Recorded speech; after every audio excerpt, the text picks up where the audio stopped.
Hello. I think it's episode 21. It could be 22. I was laughing looking back at my folders for each one going. But anyway, good morning, good afternoon, good evening, depending on when you're watching this. Today we're talking about a bit of imagination, maybe the dreaming, a little bit of vision, but something that as children, we lived in that space. It was effortless. We came from that mind. And then as we got a little older, it kind of disappeared or something became more important. Not quite sure, but we're going to talk about that today. I'm Charlie Collins, with co-founder, co-host of the Blindsided podcast. I'm a speaker coach. I'm also the co-founder of Thriving Blind Academy, where we work with people who are blind and vision impaired, helping them create a vision of clarity. Good morning, Charlie. You're also a coach on Time for a 10. Yes. And he does great work. Hi, everyone. My name is Brenda Hayden. I'm the founder of timefora10.com. We are an emotional intelligence, emotional awareness, disturbance inventoriers. We do coaching. We help people identify what their conditioned thinking is, and then we show them ways to change that so they can live a more fulfilled life. They can let go of belief systems that don't work for them. They can work through disturbances. We shine light so they can get a new perspective on their lives and the way they're taking in information and responding to it. We just have a great time. We also have a free Zoom every Monday night at 7 o'clock. You can find that flyer at our YouTube channel at Time for a 10. Great to be here this morning. I like that flyer. Ooh. So basically, it's actually a video flyer. Under shorts. Nice. Got it. Well, that's fantastic. So, today we want to, I was thinking I have neighbors that have young children and just playing, and they come and visit and watching them, and hey, you want to do like touch this thing, roll down the hill, just this quick grabbing or this quick imagination of a game. It's nothing that's been created, but it seems fun. And it's like, wow. And watching them, seeing them be in that place of they're not worried about if they roll the right way or if they touch the thing at the right angle or what somebody in that vicinity might be thinking of them. They're thinking about the imagination they just had, and they want to share it with you, and they want you to be a part of it. And I usually like to join in on that. Me too, Charlie. When I see children playing, it just, the feeling that I get from watching them, because they are so in their authentic selves. And you're right, they're not thinking about what anyone else is thinking of them. They're playing. They're not worried about what you're going to think of their idea. I remember being that way as a little kid and just completely being in the present moment and enjoying the person who was next to me, playing with them, having a good time, creating magic. It was magic. That's how I think about it. Those were magical times. So what happens, Charlie? What happens to us that we lose that? Well, we start coming to this place of somebody might say something, and we're now attentive to that. You're doing it wrong. That wasn't right. No, stop doing, be careful. That's what we hear a lot from adults. I still hear that. And not in my own mind, but we get conditioned that taking chances or doing something outside the ordinary or the known is wrong, or we could get hurt, or we could get embarrassed, and we start believing that story a bit. And this could be 5th grade, 6th grade, 7th grade. I notice my neighbors have older kids, and I hadn't seen them in a while, and they've changed.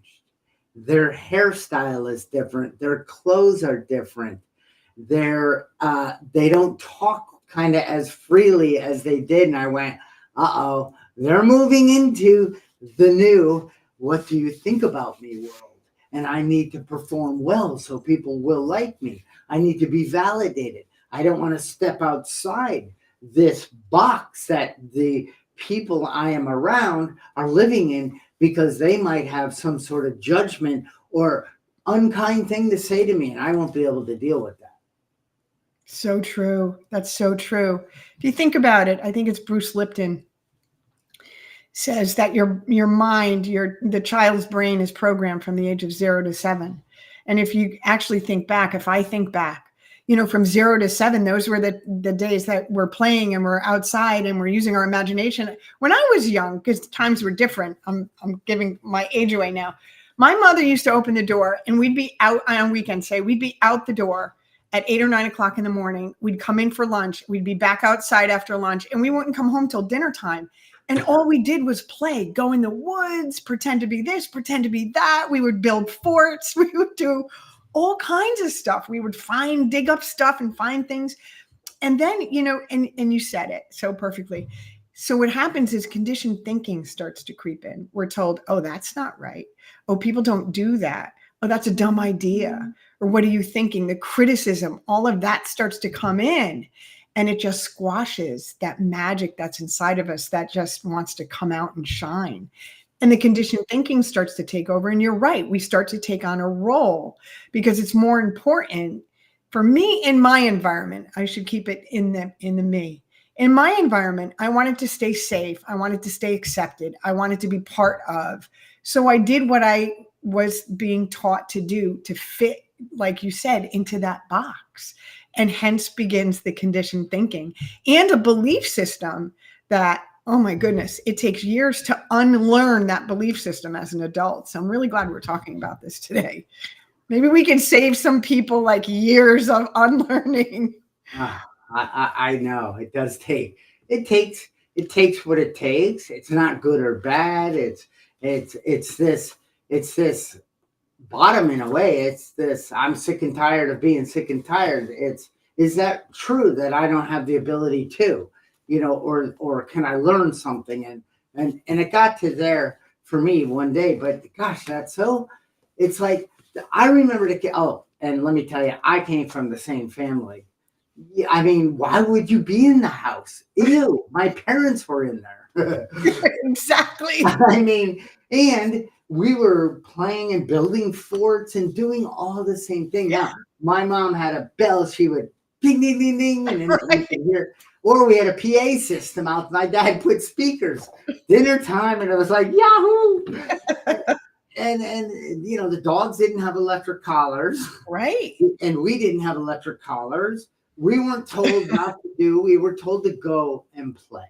Yeah. And, and then and that lasted for many years, probably a lot longer than it does for kids now, because the advent of social comparing, social judgment, that life is better. Somebody else has it better than me. And I'm going to keep flicking. And then I'm going to wonder why mine isn't any good. And that isn't the truth.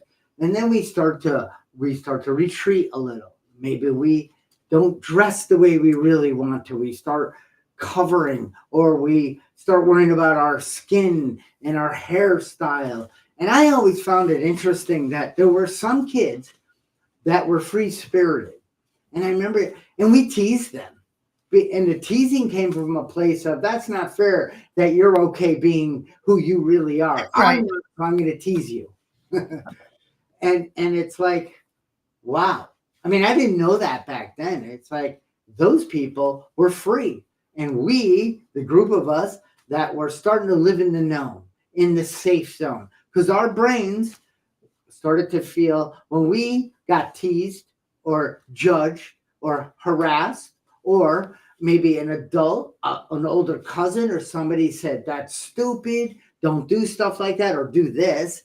And then we kind of started finding our safe zone, which is really our comfort zone, which is really what takes us out of dreaming, imagination, and clear vision. Absolutely. Absolutely. I'm going to put you on the spot here, Charlie. When was the last time that you played? I play almost daily with my dog, like run around chasing him and teasing him, and then he teases me, and we lay on the ground. So I do a lot of playing with the dog. That's So great. almost daily, I play still. That's great. I was thinking about this, and because this was the topic today, and I was thinking about when was the last time I played. And honestly, Charlie, I couldn't remember. Like just played, whether, I remember when my kids were growing up, I would play with them all the time. On many occasions, we'd be sitting at the table having dinner, and especially if we had mashed potatoes, and I would pick up some mashed potatoes and throw it at them. We would have a food fight. And I wanted them to experience what it felt like not to obey the rules, because that was something that went on in my house. And it's not like we did it all the time, but when we did it, we had a really good time, like spontaneous, just playing, and not just, it's great that you play with your dog. I don't have a dog, but playing with other people. My daughter came down the stairs to give me a hug goodnight during the week, right? And she came barreling down the stairs, and she does that every now and again, and I just love it.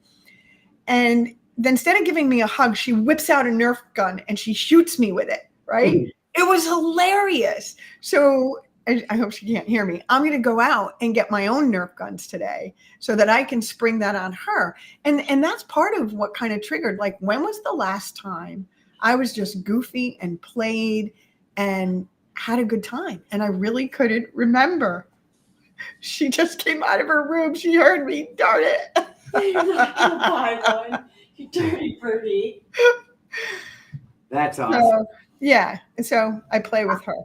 Yeah, and I'm definitely the type that does that quite a bit. Yeah. No matter, I like it. It's fun, and it's life is like can get grinding and tough, and it's challenging. And if I stay in that, I become like an adult, or somebody who just looks miserable, crotchety. You got Mr. Crabtree and Mr. Crabtree and Mrs. Cranky Pants, that the neighbors that just are, stay off my lawn, don't have fun. Heck, I would take the kids out for doorbell night up until they almost moved out. Good for you. That's awesome. And we would dress in black, and then we'd play ditch it. If a car came, we'd roll down the hill. We weren't doing anything. We weren't tossing anything. We were just playing. And these are all the things I did growing up. So, but how do you engage this? So what happened over time? I had some failures. I got in trouble. And, I don't mean like I was in jail, but I did wrong things. I beat on myself. You shouldn't have. You did. And it scared me. Like, I got to retreat from seeing something better than what I have now. So I got kind of stuck in doing this model of living where I didn't get up in the morning and kind of take a breath and slow down and see what's possible and begin with the end in mind and do these things, because I didn't know, Brenda. I didn't know that was anything you do.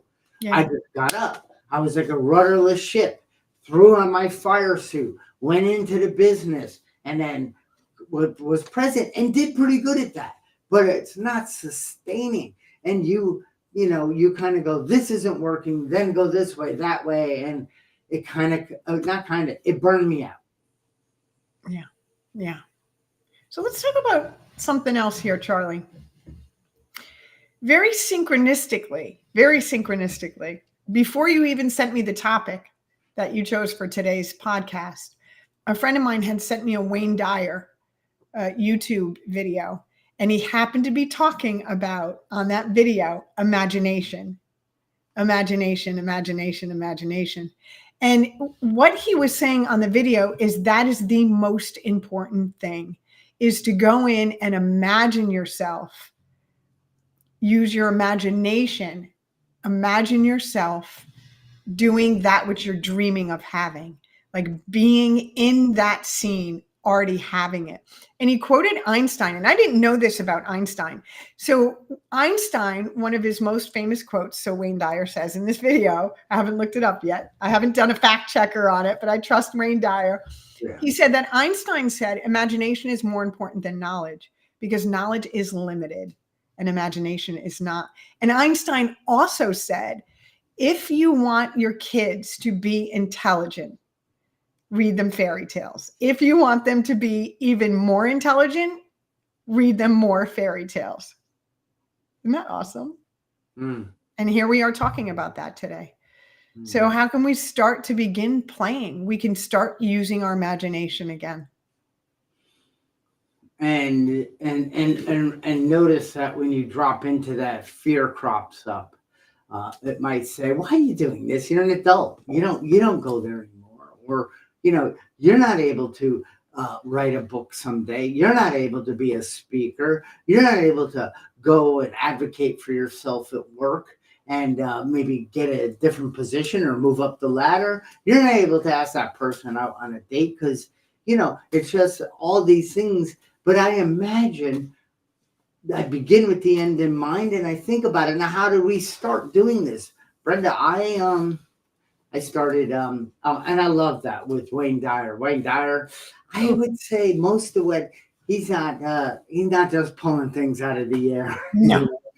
He was very connected to source, and he was brilliant, but he was also coming from a place very similar to what we do on this podcast. And I should say that we're not scripted. We're just two people living on in the realm of the spirit, growing, imagining, sharing vision, and trying to be of service to bring our knowledge, but what's possible in the lives of all people that listen to this, moving in a direction outside of where the known is, that cycle we kind of drop into in life. And we get into our 50s and we say, is that all there is? I mean, geez, it just seems like it could be better than this, but I don't have the window shades up anymore. Right. I love that. You said something when you're talking about that critical voice, right? That's saying you can't write a book. You can't be a best-selling author. You can't. That's all our conditioned thinking. And it's that critical voice. I think it's really important to understand. Don't criticize your critical voice because that critical voice is really trying to help you and to keep you safe. That's what it's trying to do. That's its job. But that's up here. That's all coming from up here. And when you're imagining, you're in your heart. There's 41,000 neurons in your heart. 41,000 neurons. The same neurons that are in your brain, 41,000 in your heart. And when you're imagining, you're down here connected to source. You're not in that conditioned thinking. And that's why it feels so good. And it just, I can start imagining. I do it a couple times a day. I put in my phone, I have 369 Tesla.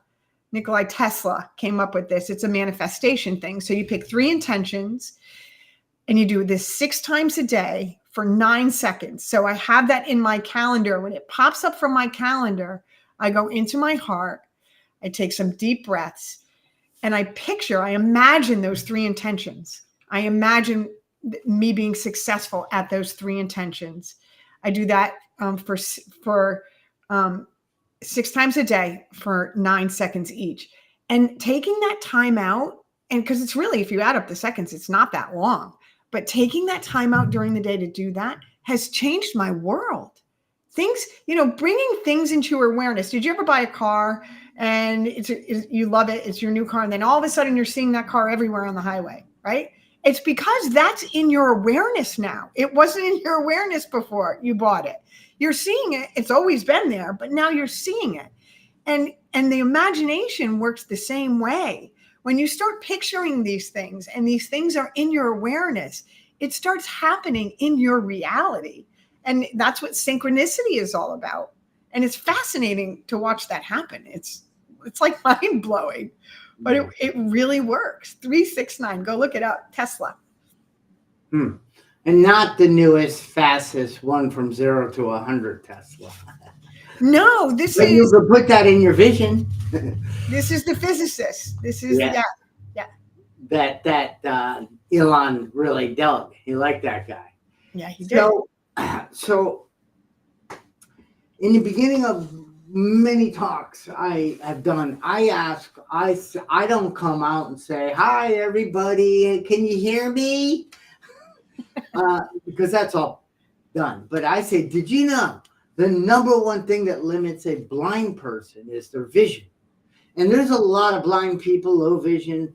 I'm legally blind. If you don't know, I know you know, Brenda, but maybe some listeners or people watching this don't know. So you would think, well, your vision sucks. Well, my eyesight does, but we don't see with our eyes. We see with our brain. So I kick off a talk. Now, there's teachers and parents, and there's all sorts of people in this audience, but there are definitely people living with vision loss. So I say, did you know the number one thing that limits a blind person is their vision?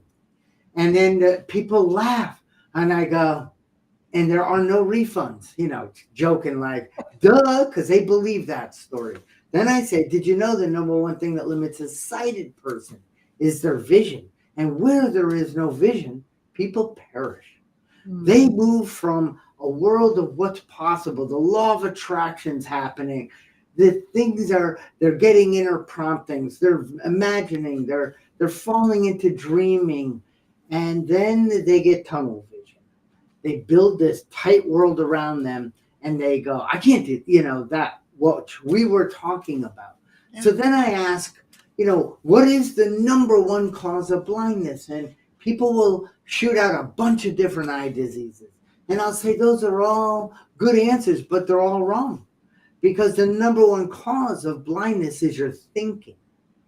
And how can we imagine again is to release the brakes of I know and go back to being a kid. Love that. I love that. I love the idea of not knowing. What a beautiful idea. I don't know. It leaves you open to everything. I think that's what Einstein meant when he said that imagination is more important than knowledge, because knowledge is limiting. And we are what? We are limitless. We really are limitless. If you can think it, you can do it. For sure. The mind of man and woman can conceive and believe it will achieve. Oh, I love that, Charlie. You should put that in the chat. That's not mine. It's like Ralph Waldo Emerson. I thought everything you said was yours. Oh, heck. No.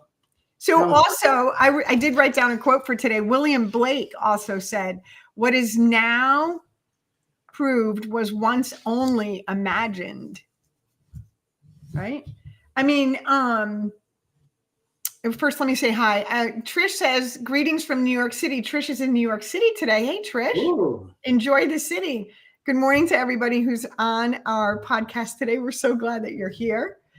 And I forgot what I was going to say, so I'm going to turn it to you. I was going to say something about the iPhones.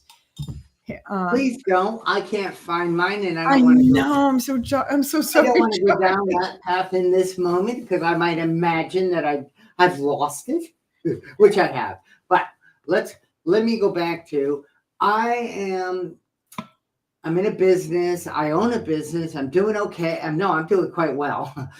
But I'm like, you said it. I get an inner prompting. I don't know. I want to do more. I still have a little bit of a slow self-esteem. I mean, I'm not effortlessly going into places to talk about my business or my journey. I'm scared. I'm worried about what 80 and 90-year-olds, because I sold a lot of low vision aids to people with different eye conditions. I had a store for many years, and I even went into these places and I was embarrassed and scared to tell them the truth about me. And people would come up to me and say, you should write a book. You're such a good speaker. And I'd be like, no, I'm not. No, I will never. I mean, are you kidding? I never would think like that. Mm-hmm. And I don't know. I just kept getting this inner prompting. And I started reading about self-esteem and I went, oh, it's it's what I think of myself. I don't think that well of myself most of the time. Why is that? And then, so I started learning some things, Brenda, and I'll tell you quick. I started reading books, listening, I have an addictive personality. And, Way.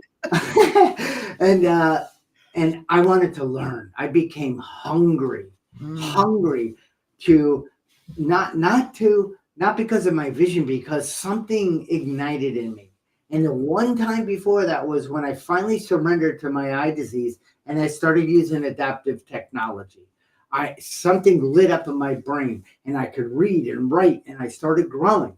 But that was what with no imagination, no vision, just doing what was in front of me type of thing. Now all of a sudden this vision was kicking in. This law of attraction stuff I don't know anything about. And I'll tell you a story that I went to a Jack Canfield conference. I'm in it. I'm like, what is going on? There's over 400 people. The title is Breakthrough to Success. And I'm like, okay, I am scared. I'm there. 400 smart people and me. I still have that mind. And they're starting to talk about vision and responsibility. And I'm like, I have no idea. Okay. But I'm here and I'm not running home. I'm in Arizona. I live in Connecticut. Well, he says at the end of the week, we're going to have 2 speakers come up on the stage and share their story. And I'm like, wow, somebody would actually do that. That blows my mind. And when I went home, I'm not home, I had a very nice room, but in August in Scottsdale, Arizona, when it's 118 to 200 degrees, you can get cheap hotel rooms. And so I'm pacing for some weird reason. I start going, hi, my name is Charlie Collins. And I've been legally blind for the past 30 something, now it's many more because this is in 08. And I said, and my journey and my story, I don't know. I just started talking and I was walking back and forth, Brenda, in my hotel room. From one end, from my slider with a beautiful view, had a long hallway. And I would do it. And then I'd go back to the conference the next day. We would learn more about vision, clarity, about purpose, about value. And I'm like, and I'm not seeing it real clearly in me, but gosh, all of a sudden I'd go home for lunch. I'd go home for dinner. I'd be pacing back and forth. Now, there was a big jug on the table that you had to throw on an index card why you think you should be picked as the speaker on stage. And it was filling up. And I was thinking, how could people ever get up on stage and do that? I mean, Jack Canfield, of course, he's fitting soup for the soul guy. But I'm not in this league. But something, I just kept doing it every day, 3 times a day. I kept walking and talking to the crowd that I played full out. Let's play it. The last day, 10 minutes before they were taking the jug off the table, I ripped out a piece of paper and with a dark pen, I wrote, this is why I think you should pick me. And then I put it on the bottom and hit it. And I said, then I went to lunch and I started sweating profusely. I went, why did I do that? I ran back to get it out of the jug. The jug was gone. I said, oh my God, I got to go. Because I might get picked. And I'm like, no way would I get picked. Well, Saturday morning when he picking the people, this is the 7th day. So I'm feeling better. I haven't broke through, but I get it a little more. And he picks this one guy, orthopedic surgeon. He gets up there. He's talking about alcoholism and what he did in his practice and who he hurt. And he had a big knife right in the center of his chest. And he almost plunged it. And I'm like, whoa, that was amazing. He got up there and did it. And I thought, oh my God, there's one more person. Oh, please don't, please don't, please don't. And then he said my name. And I looked to the left. There were people in a circle. We were in groups. They said, hey, isn't that you? I'm like, it better freaking not be. And yes, Charlie Collins from Connecticut. And I'm like, no. My body was shaking. The guy was miking me. It's like me going up high on a ladder. I start shaking. And I was shaking as he's like, don't worry, you'll be fine. I'm like, I would rather die than follow through. This This is going to kill me, I thought. And I got up there, and because I practiced 6 days in a row, something shifted. And I spoke in front of 400 and something people, scared, and it blew up. I got standing ovations, and then I got some feedback from Jack. Then he told me to do a little more. And then at the end, now they all know I'm visually impaired. There's two stairways. There's one in the front to get on and off the stage at each side, but there is nothing in the front because there were so many people there. They were up close to the stage. So at the end, when I ended, I walked like I was going to walk down the stairs on the front of the stage, and I walked to the edge and I stopped and threw my body forward, and the whole place erupted, and I went, gotcha, because I'm grateful. And I can still meet people somewhere, anywhere in the country or on a Zoom, and they'll say, I remember you. You're the guy that freaked us out coming off the stage. So that, because of that moment, Brenda, I started understanding the power of believing in myself, believing it's possible, and taking a little bit of action every day. And Charlie, there's one other piece of that story that's really important. What did you end up doing for Jack Canfield? What did I do for him? Yeah. Didn't you write a chapter in one of his books? Because kind of a big deal, Charlie. Kind of a big deal. Well, not only did I'm in 2 of his books as a featured author, and he wrote the foreword to my book, Tripping into the Light. Yeah. And I got to get on stage with him many times over the years to come. I've done his trainings. I've done everything. That opened the door to a world of unbelievableness. Unbelievableness. It did. Yeah. And that's a beautiful example of what happens when you face your fears, when you plow through that conditioned thinking, when you take risks, when you imagine, because that's what you were really doing all week, is imagining being on stage, imagining doing a great job. And it's exactly what happened. And the outcome, not that we're invested in the outcome, because the outcome is up to the universe. But in this case, the outcome was even more than you could have imagined. Yeah. Before that day, would you have imagined Jack Canfield wanting you to write a chapter in his book? Could you have imagined him writing a book, let alone him writing the foreword to your book? No, not at all. No, because I had that channel locked down. Yeah. I can't. The critical brain, conditioned thinking. None of that is real. One of the most important things I've learned over the years, and a lot of it came from doing the 12 steps, is I cannot trust my own thinking. I have to challenge it. Now, sometimes it's right, but a lot of times it's not.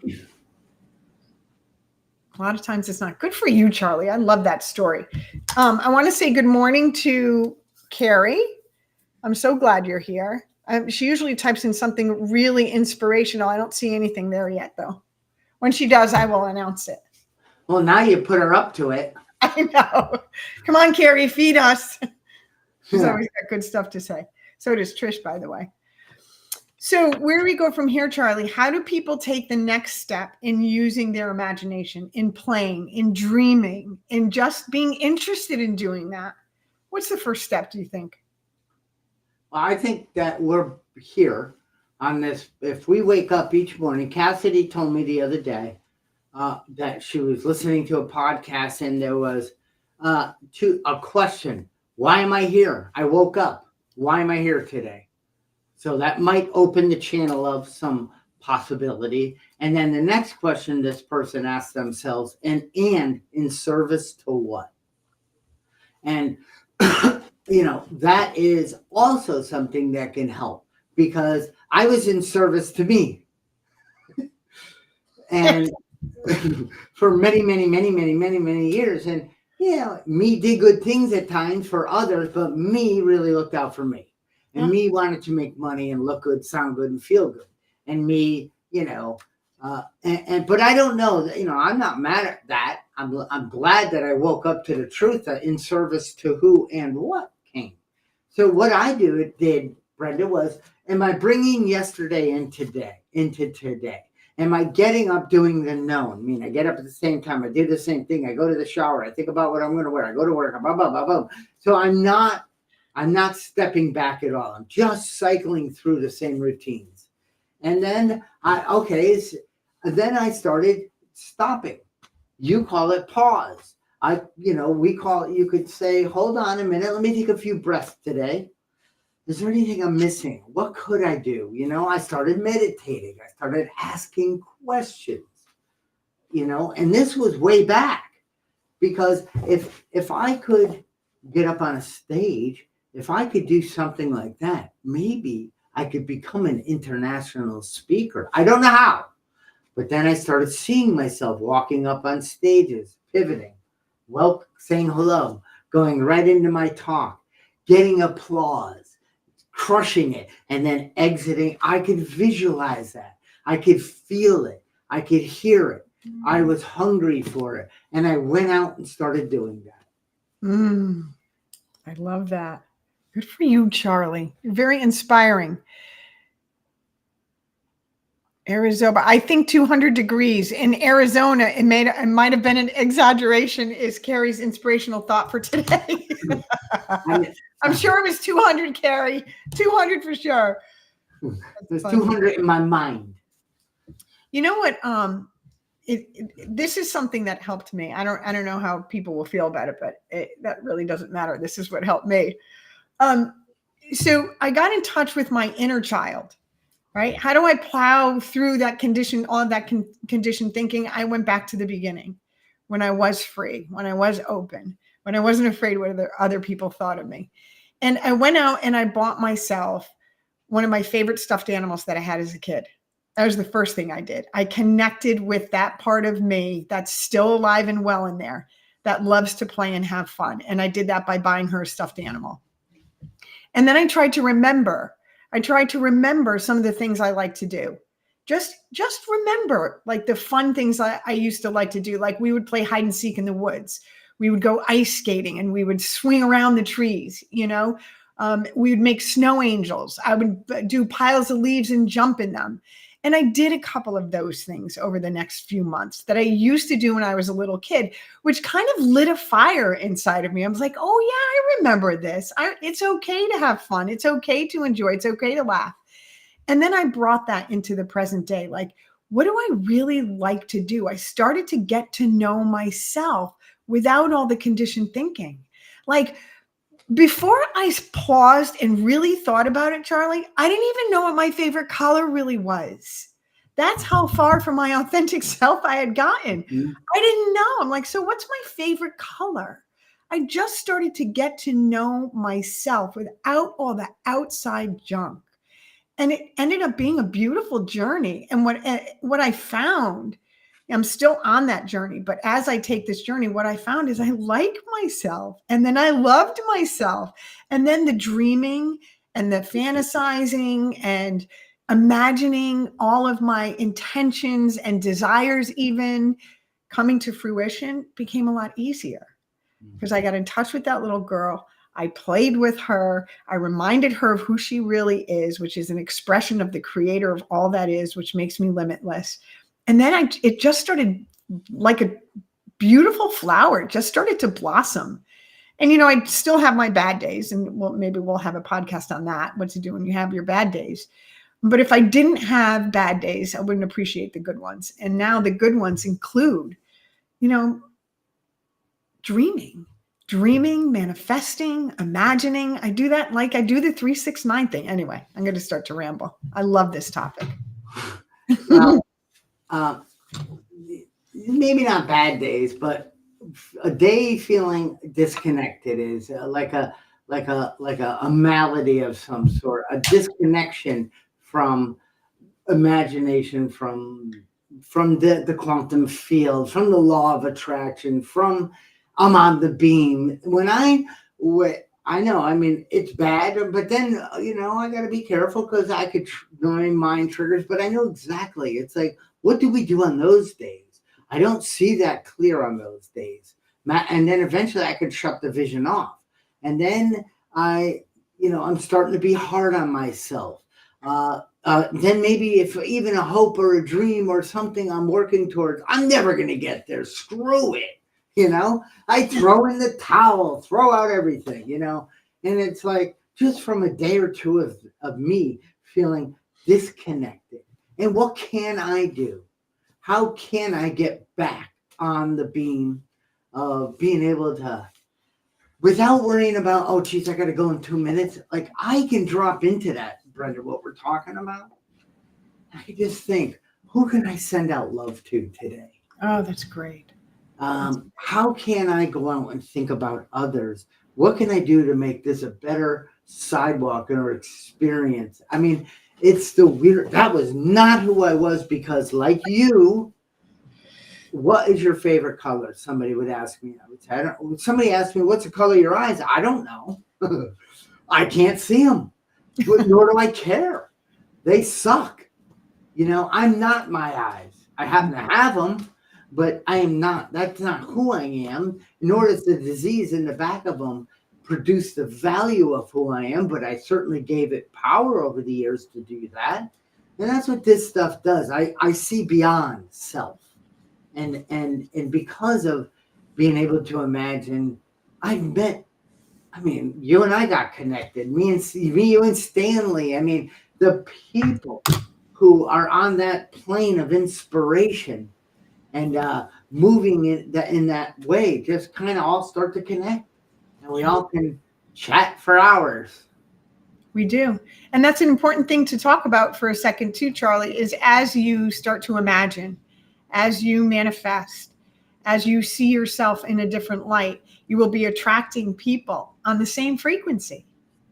It's and when I'm vibrating down here in the Ain't It Awful Club, that's what I'm going to attract into my life. When I'm vibrating up here, like, oh, I'm so excited for my life and this is happening for me and this is what I'm imagining and it's coming true. You attract that energy into your life, that frequency, you attract that frequency into your life. And it just builds, it builds and builds. I cannot tell you, if you saw where I was even just 2 years ago compared to today, oh my gosh, completely different person.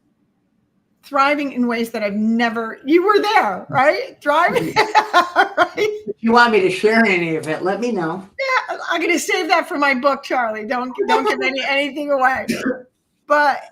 But really, and the biggest change in my life was imagining, manifesting, dreaming, knowing that there was something different, something better, something more meaningful for me out there.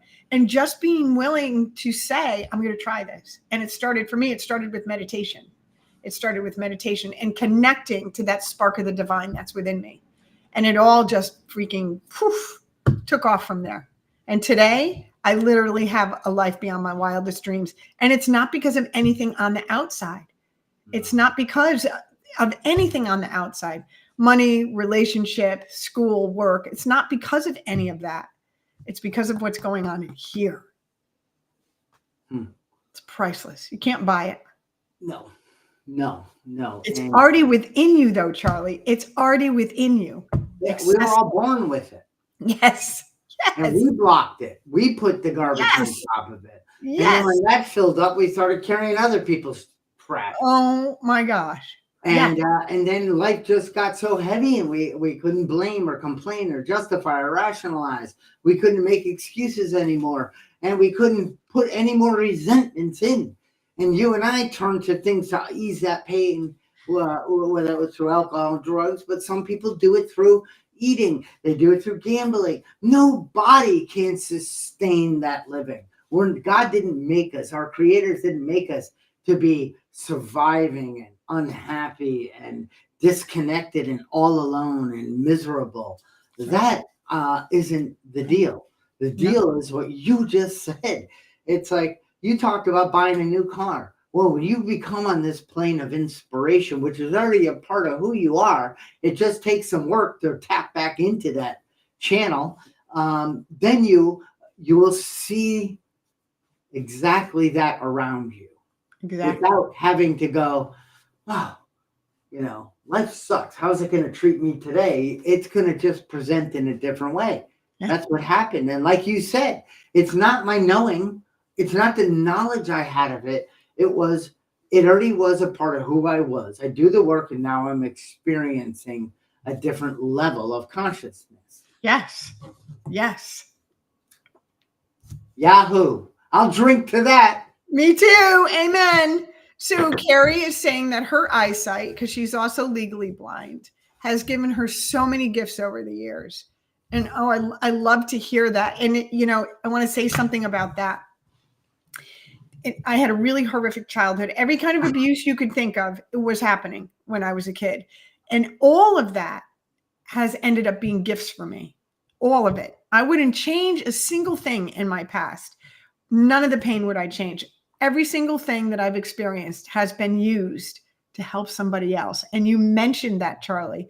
When I'm having a bad day, and that's the human condition, we're going to have challenging days. I like the way you reframed that for me, because it's the black and white thinking. I still get stuck in that sometimes. Bad, good, up, down, right, wrong. So when I have a challenging day, I can change that. I can change having a challenging day. We have the tools today to do that. Completely forgot what I was going to say about that. It was really profound too. Maybe next podcast I'll remember. It was like one of those great ones. And it was like, whoop, there it goes. Well, that's okay. Think of a battery of a car. They have two symbols on them. They have a red and a black stud. And one says plus, which means positive, and one says negative. And without both, you cannot start a car. If you I'm positive all day, that car will not start or run. But when you connect it to both sources, for some reason that car starts. So it's a fact of life. Negativity, discomfort, disconnection will set in. But it's just source or whatever saying it's time for you to get back on track. I need to bring you down a little so you see more clearly and you get back to the right trajectory. Yeah. That's a hard word for me. And time and time again, my solution for a rough day has been to be of service to someone else. And 100% of the time that works. You get out of self, you do something for someone else, and you're not thinking about, what's going on in your life. And I don't know, it just lights me up and it changes everything for me. And it allows you to get back home and get back into the vision of clarity, the vision of success. I used to do maximize your vision for success, maximize and MAXIMEYES, So I was always playing on this type of topic. A lot of my maximize your environments for success. So do you see yourself succeeding in your environment? Start small. I can visualize myself taking a walk down the sidewalk and smile. And then visualize that and then start doing it. Just start small. Yeah. Doesn't mean you gotta visualize yourself being the next president. But all right, well, this has been fantastic, Brenda. Thank you, Charlie. I had a great time as always. Love doing this podcast. Thank you to everybody who sent chats today and everybody who's listening and watching. I hope you have a great day. We'll see you next week. Yeah, now we got to go to the next slide, so don't jump ship yet. Okay. All right, so yes. Check out Time for 10, please, if you know of or anyone that is, we got to do a little ask at the end. Come on. Okay. But anyway, you can check out Thriving Blind Academy and learn more about our programs in there. And, go ahead, like, share, subscribe, do all that wonderful stuff, because we're going to keep coming and doing this. And we appreciate each and every one of you. And we'll see you next Saturday, if not sooner. See you then.